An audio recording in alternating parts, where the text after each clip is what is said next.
Mga Dito kami kabutsoy, ngayon nandito sa tayo ngaon Lote. sa bundok ng Tralalapra mag-hiking. Maglilinis kami ni Mrs.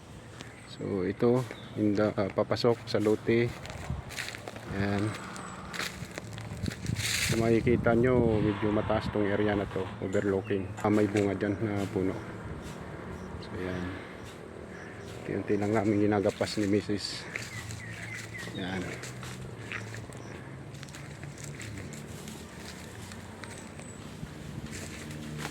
Kaway, kaway! Bahala ka sa buhay mo. Ginusto mo yan eh.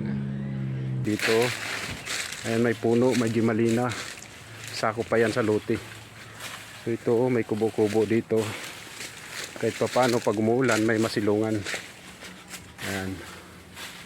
So kailangan lang siya ayusin kasi marupok na yung mga haligi niya. Ito yung mga gamit namin. Ayan. Ayan na si Mrs. Ayan o, na ano niya na.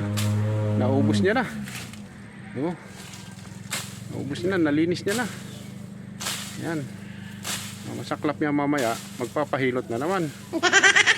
Yan, kasi sabihin na pagod. So dito kami sa Kabading. A few moments later. Matay para ako rin. Ha? Kasama tayo na ako din, pagod eh. Malinis na guys yung ating kaingin. So, ayan na. So unti-unti na natin nalinisan. Hindi katulad kanina na sobrang damo talaga. Hindi totoo yan. Dito sa taas nadadamuhan na natin. Ayan. So hanggang dyan sa mataas pang damo, tutuloy na lang yan sa next na pagbalik.